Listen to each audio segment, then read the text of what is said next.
Jesus não permitirá que pessoas frágeis desmoronem sob o peso de suas lutas.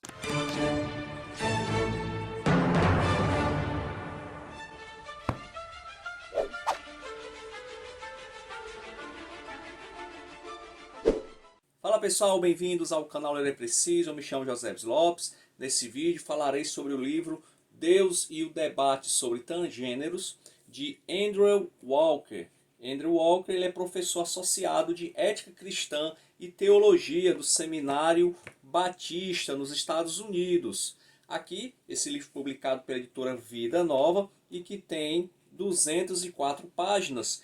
Andrew Walker ele vai tentar municiar a igreja com dados, com ensinamentos, para que a igreja esteja preparada para lidar com esse tema, que é um tema super atual, muito polêmico, mas a igreja ela não pode se abster de dar opiniões, de ensinar, de abraçar também as pessoas que sofrem com disforia de gênero.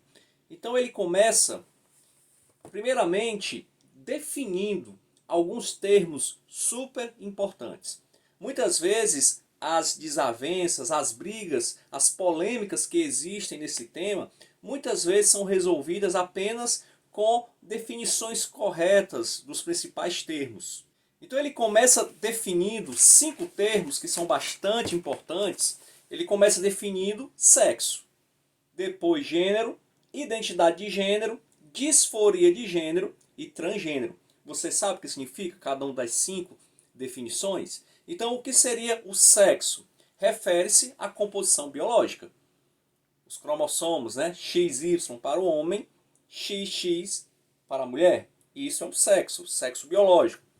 Gênero. Os gêneros são, segundo a Associação Americana de Psicologia, atitudes, sentimentos e comportamentos que uma determinada cultura associa ao sexo biológico de uma pessoa. Detalhe, cada cultura tem sua forma de expressar seu gênero, de expressar os gêneros. Por exemplo, no Ocidente, a cultura é que o homem ele veste calça, a mulher pode vestir calça, mas usa também saia. Tá? Então isso é a cultura ocidental. Na Escócia, antigamente, era comum os homens utilizarem o que nós chamamos de saia, né? Que na realidade é o kilt, se eu não me engano, o termo correto, e não tinha problema, porque para aquela cultura o uso daquele kilt, daquele tipo de saia, está associado ao sexo masculino, sem problema nenhum. O grande problema é que hoje muitas pessoas estão desassociando gênero de sexo. Ou seja, o gênero tornou-se algo completamente psicologizado. É o termo que o autor usa aqui, psicologizado. Então o gênero ele sempre esteve associado com o sexo biológico. Só que agora estão tentando desassociar o gênero do sexo biológico. O terceiro termo muito importante que ele define aqui é a identidade de gênero. A identidade de gênero é a autopercepção de uma pessoa sobre ela mesma, se ela é macho ou fêmea. A disforia de gênero, quarta definição, é quando a identidade de gênero da pessoa não se alinha com o seu sexo biológico. Então, quando uma pessoa ela tem uma identidade de gênero que não está de acordo com o seu sexo biológico, ela sofre da disforia de gênero. E a quinta e última definição, transgênero. É uma condição de expressar uma identidade de gênero que não corresponde ao seu sexo biológico. Ou seja, a pessoa ela pode ter disforia de gênero, mas se vestir de acordo com o seu sexo biológico. Ela tem aquela angústia, né? Ela sofre porque ela não se identifica com aquele sexo, mas ela vive como o macho. Ela nasceu menino e vive como homem, mas na cabeça dela, ela se percebe como mulher. Ela tem uma disforia de gênero, mas ela não é transgênero. Vai ser transgênero na medida em que ela assume externamente para a sociedade a sua identidade de gênero que não está de acordo com o seu sexo biológico. Tá? Então, depois das definições, o que é que o autor vai fazer no livro? Ele vai, e eu achei bem interessante ele começar assim, ele vai destacar alguns pontos. Primeiro, que a Bíblia é a palavra de Deus. Para o autor, a Bíblia é a palavra de Deus. É as Sagradas Escrituras, inspirada por Deus. Segundo, o projeto de Deus é perfeito. Então o autor deixa claro que o nosso corpo, a nossa anatomia, ela não mente. Tá? É o projeto de Deus. Deus tem um projeto, fez macho e fêmea. E Deus não mente para nós. O projeto dele é perfeito, ok? Então, muito cuidado com essa história de que eu nasci num corpo errado. Tá? A anatomia, ela diz muito sobre o que nós somos. Claro, nós não somos apenas a anatomia. Mas a anatomia, ela é sim muito importante, tá certo? Na nossa vida. Ela diz muito sobre o que nós somos. Ok? Então, ele parte desses dois pressupostos. Que Deus tem um plano perfeito e que a Bíblia é a palavra de Deus. No entanto, devido ao pecado, nem tudo é do jeito que deveria ser.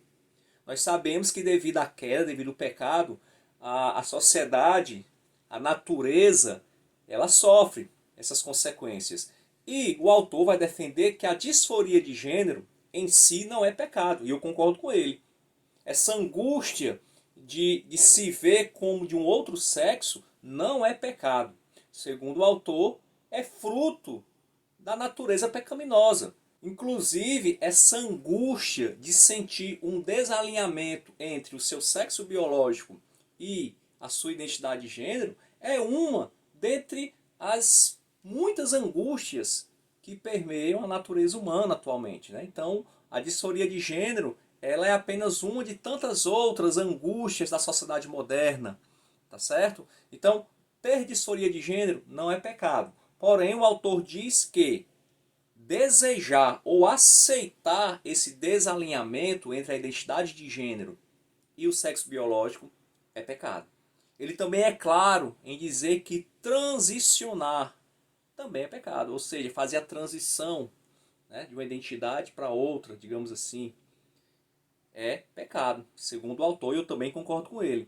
Porém, ele deixa aqui um recado para a igreja. É muito comum cristãos zombarem, não terem compaixão com essas pessoas. A gente vê muito isso, né? Pessoas públicas, por exemplo. Vou dar um exemplo aqui, o Nicolas Ferreira, né? Ele é deputado. Poxa, eu gosto muito dele. Eu acho que ele é um rapaz brilhante. Mas, na minha opinião, ele erra quando ele zomba, né, da outra deputada lá, ou deputado, né? Vê como é difícil a gente falar sobre essas coisas. Que é transgênero. E ele zomba, usa peruca. Não é por aí. Não é esse o papel da igreja. A igreja, os cristãos, eles devem ter uma mensagem clara, objetiva, não abrir mão dos seus valores. Porém, essa verdade, essa mensagem, ela deve vir carregada de compaixão. Então, existem muitas pessoas que sofrem com a disforia de gênero. Que se elas pudessem escolher, elas não teriam isso. Tá? Não é simplesmente a pessoa escolhe. Eu acordei hoje e me sinto num outro corpo. Não, não é isso. É algo bem sério. E a igreja já tem que estar preparada para lidar de maneira compassiva, né? Misericordiosa, sem abrir mão da verdade com essas pessoas. Olha aqui um texto rapidinho da página 106. O autor fala sobre isso. Ver a plena dignidade de uma pessoa transgênero significa abominar ou rejeitar qualquer humor zombeteiro que a rebaixe. Então, usar o humor zombeteiro, ou seja, zombarias para rebaixar pessoas que são transgêneros, está errado, é pecado. Significa levantar-se e defendê-la contra ameaças ou abusos. A dignidade exige que nos levantemos em defesa do valor de alguém, mesmo quando discordamos do seu modo de vida. O cristão, ele deve sim condenar o modo de vida pecaminoso, mas ele jamais deve condenar a pessoa. Aquela pessoa que sofre de disforia de gênero, que transicionou ou não, ali é uma criatura de Deus. ela pode ser alcançada pela graça de Deus, pela misericórdia de Deus, ela pode ser salva. Ali tem uma alma, tem um espírito, né? Então, muitas vezes a igreja ela esquece disso, né? De maneira inconsciente, claro. Quando a gente começa a zombar, ou quando não atentamos que ali existe uma alma angustiada que precisa de alívio. E esse alívio só pode ser dado através da mensagem de Cristo. Tá? Então, no fim, o autor ele vai falar sobre algumas perguntas difíceis para a igreja e como a igreja ela deve se portar, como é que ela deve responder a esses questionamentos. Veja bem, algumas perguntas interessantíssimas. É possível ser transgênero e cristão? Eu não vou dar a resposta, você vai ter que comprar o livro. Os pais devem manter os filhos em uma escola pública, tendo em vista que essas escolas promovem a transgeneridade? O que os pastores das igrejas devem fazer se um membro da congregação pedir que seu filho seja identificado com o sexo oposto ou de nenhum gênero? Devo me importar se pessoas biologicamente do sexo oposto estão usando o mesmo banheiro que eu? E se forem meus filhos que estão nesse banheiro? Então vejo que perguntas bem pertinentes e bem atuais. Se uma igreja recebe ordem para disponibilizar banheiros para pessoas transexuais em seus edifícios, ela deve fazê-lo em submissão às autoridades ou deve desobedecer? E existem outras perguntas. Então, é um livro muito interessante, eu indico, principalmente se você é líder, se você é pastor, se você tem um cargo de ensino na igreja, você tem que estar preparado para essas circunstâncias. Vai lá, chega na tua igreja uma pessoa que é transgênera. E aí? Como é que você vai fazer? O que é que você vai fazer? Não vai expulsar? Vai acolher? Vai usar o pronome que a pessoa quer que você use? O pronome diferente do sexo biológico? E aí? Essas e outras questões são interessantes e a igreja deve estar preparada. Então, é um livro super indicado, um tema atual, um tema relevante, e o livro ele traz algumas respostas e o que é mais importante, um livro bíblico. Respostas bíblicas, tá? Não é preciso abrir mão da verdade bíblica para amar, acolher essas pessoas, ok? Então, Andrew Walker, Deus e o debate sobre os transgêneros, a minha antepenúltima leitura do ano de 2024. Se você ficou até aqui e tiver gostado, se você já conhece o livro, se você tem outro livro sobre o assunto que possa indicar, fica à vontade, comenta aí, dá um gostei se tiver gostado do vídeo, evidentemente, inscreve no canal e até a próxima. E vamos ler, porque ler é preciso.